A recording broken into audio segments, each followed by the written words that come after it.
high-end brand to a luxury brand. So that was the thing I was mostly involved in there. But before that, I was the marketing manager in charge of advertising and dealer relations and channel distribution and so on and so forth. So I won't bore you with all that. So let's get started. Branding and positioning. These two terms are quite often confused. So what I'd like to do is clear that up a little bit today. Branding and positioning. We're going to do a couple little exercises too. One is on positioning. How do you really create a good positioning statement? And then the second one will be, what about brand name? How do you come up with a good brand name? And we'll do a little exercise on that. And that's courtesy of a company that I had permission to use. It's called Fuse Branding out of California. And I'll hand these out to you. And hopefully we'll work in small groups or pairs, however you want to do it. Okay, so, all right. You've seen this before. So when I put this up there, what's the first word that comes to your mind? Safety, car. Safety, car, reliable. Okay, a few different things. How many safety did we hear out there? How many things? Okay, safety's a good one. How about this one? Inexpensive. Foreign. Foreign, okay. What about the tagline? What about the tagline? Doesn't. Is that, Yeah. Right. I thought that's BMW. Right. Yeah, it is, isn't it? I have that next. That's right. It's BMW because BMW owns that, not Hyundai, right? So it would be really, once you own a word, we'll talk about it a little bit later, you have to own a space in the map of where you compete, right? You have to own a corner of the room, if you will. All right? So let's talk a little bit about branding and positioning. Let's remember the Energizer Bunny, right? Great branding there. Great. Okay, why you need to know the difference? This slide always gets people. Marketing as we know it is dead. And technology has certainly changed that, right? And today, marketing is getting much more focused, much more personal, much more relationship oriented, whereas before it was more pushing, selling, advertising, trying to get you to buy something. Marketing in the old days, as we knew it, is dead. I won't go through the history of marketing, but what marketing is? What is marketing? Marketing is really basically communication. Right? That's all marketing is for, is to be able to communicate your product, your service, what makes you different to your target customer. That's what marketing is all about. So everybody's trying to get in there, right? Everybody's trying to get you to hear them, see them, get you to believe in them, all right? Get you to like their product over someone else's. This is all by the same company, right? Procter & Gamble. Procter & Gamble, most people don't even know who Procter & Gamble is, right? That corporate name. But every one of those is a brand, and every one of those targets a specific audience, a specific archetype, a specific customer. Can you see that? I move around like that. And they have to have a different communication message for each one of those brands. In fact, they have a brand manager for every one of those brands. Right? So you can see what a multi-brand company is going to actually have a lot more expenses. So we won't get into all of that. So what's happening is we're getting bombarded constantly, right, by messages. So I don't know who said this. This is from Positioning, The Battle for Your Mind. If you ever get a chance to get that book, it's an old book, but it's actually very good. It's by Al Reese and Trout, and it's called Positioning, The Battle for Your Mind. And he said the only defense a person has in our over-communicated society is an oversimplified mind, right? Which means that they kind of, just tune out, right? So they talk about, all right, how do we cut through all this noise we have, right? How do we cut through this clutter? And the way we do it is positioning. Positioning is really the only way that you can differentiate yourself from someone else. But what is positioning? We don't actually position a product, right? This product isn't a position. What we do is we change your mind. We have to show positioning is done to the consumer's mind, not to the product. Okay? So remember that, right? We don't want to position a product. We want to position We want to occupy a position in the consumer's mind for our product. Okay, so positioning is the way to do it. This one does a little, this guy is funny, Tom Fishberg. He does a lot of marketing type, comedy. I don't know if you can read that, but it says, wait, I don't see our brand pickle relish anywhere. Is it that speck in the corner? And the guy says, that's a fly on the screen. And maybe our brand isn't a big enough priority for her. And he says, inconceivable, this is a brand loyalist, right? And just real quick, I want to talk about brand loyalty for a minute. Every brand wants to have brand loyalty, right? What's been happening over the years is that brand loyalty is decreasing. In fact, the study, I didn't bring the notes, but let's see if I can remember. There was a study done by, I don't know if it was McKinsey or one of the research firms. In the 80s, 80% of cars, 80% of people bought the same car, the same brand. It's down to 20% now, right? So what's happening to brand loyalty? Why is brand loyalty changing so much? I just want to add this little part over on this screen. Why do you think brand loyalty is changing so much? Access to more information. Access to more information, right? Technology, the internet. People are getting smarter. Consumers are getting much smarter. They're looking at reviews. They're talking to their friends more about, should I buy this? Should I buy that? What do you think? So yes, so brand loyalty is actually going down. So, but on the other hand, we want to get brand loyalty going up. So that's the problem that brands face today. Why is brand loyalty important? There's always people out there to buy stuff.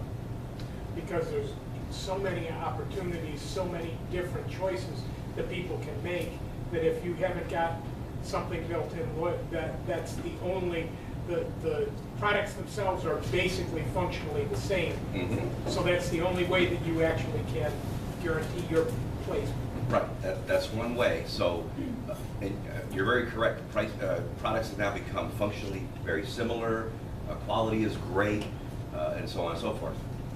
It's often far less expensive to market to your current customers than it is to. That's another reason too. Now there's people out there that don't believe in that anymore because of the way globally the way things are going. I do, and there's a quote later I'll show you from Saatchi & Saatchi that talks about that it's actually more important now to still cultivate brand loyalty. Right. One more thing. Any other good reason for brand loyalty? Your loyal customers are going to promote the brand for you? Yep, they'll promote the brand, yep. Who's an accountant or economist or financial person in here? What's another reason for brand loyalty? Does it cost you more to get a new customer? Well, that's true, yeah. Get one? Yeah, it does. Really? With the 80-20 rule? 80-20 rule kind of thing, yeah. But that's, what I'm looking for is, we won't waste too much time, but what happens with brand loyalty and a strong brand, you can charge more. Right.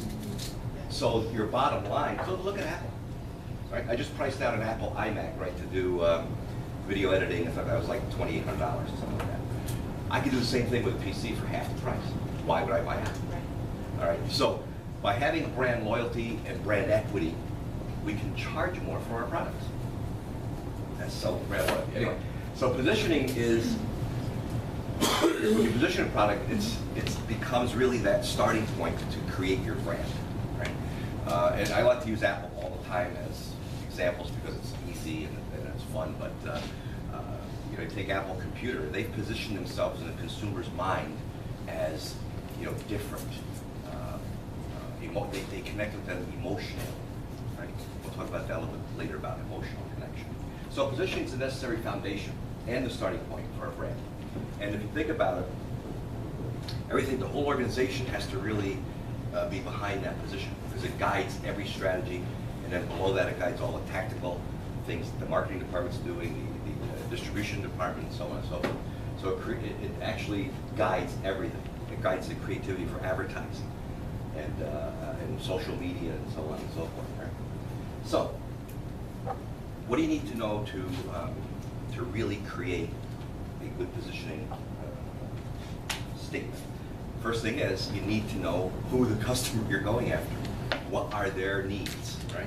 What what gains would they get from using your product? And we're not talking about just physical gains, you know, or practical gains.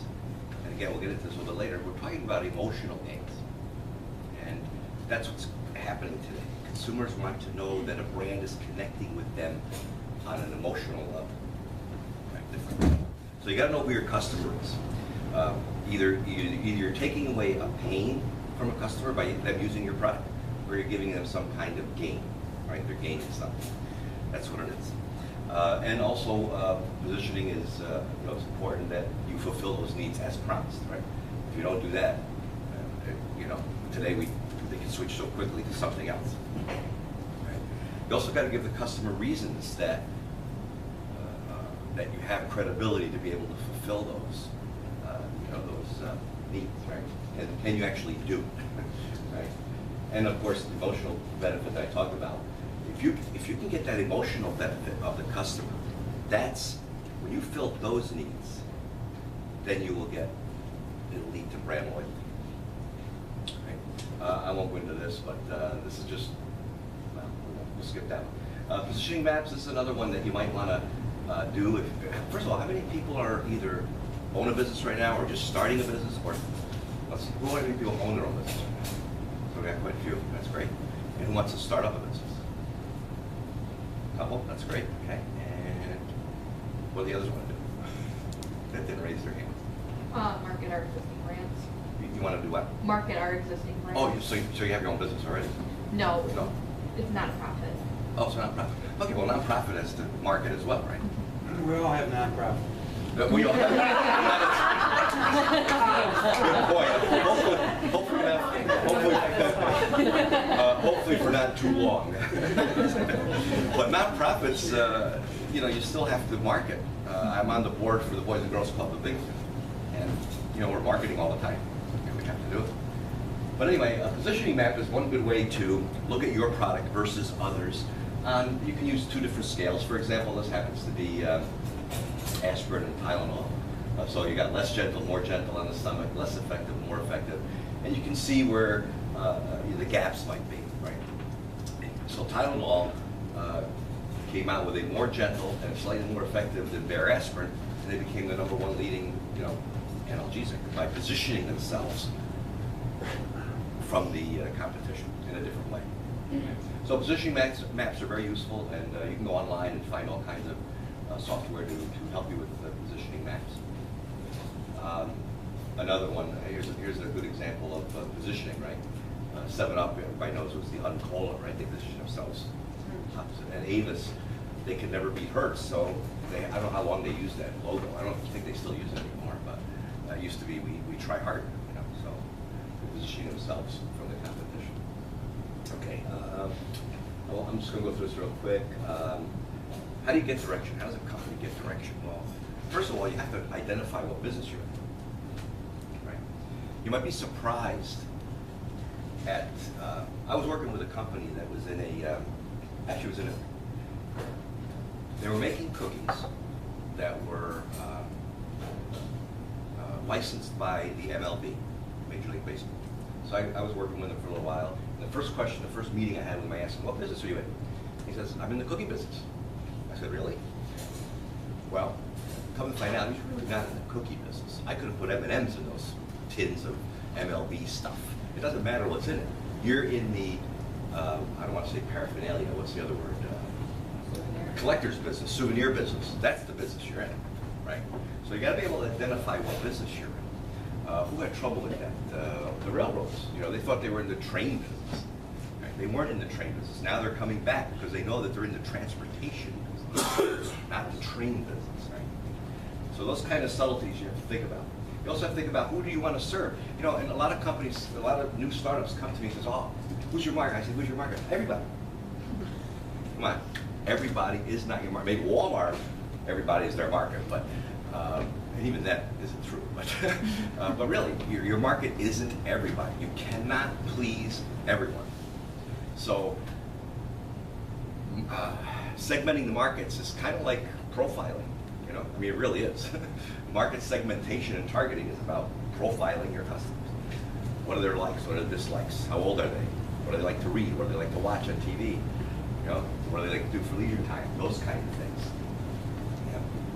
You have to know certainly who your competition is, and you also have to know what the unique benefit is that you bring to the table, right? And there was an article, there's some research done by, I can't remember the name, but there's a discrepancy between what you have, right, and what you want. So, for example, I'd rather, if I, let me see, how am I going to do this? If I give you chocolate bars, right, and then I ask you to, I give you chocolate bars and I give you, I don't know, bags of peanuts or something, right? And if you guys try to, and the chocolate's worth 50 cents and the peanuts are worth 50 cents or 75 cents, whatever it is, you try to sell them to each other, you'd rather keep what you have already rather than buy something else. And that's just normal, you know, psychology. For her to buy your chocolate, you'd want like 3 times more, essentially, to get rid of it, right? So there was a study done where that 3 times more, and the company doesn't understand why their product needs, you know, why they need that much more money to sell their product over someone else's. It actually comes up to a 9 times factor, essentially, what it does. So, so the benefit is that if you can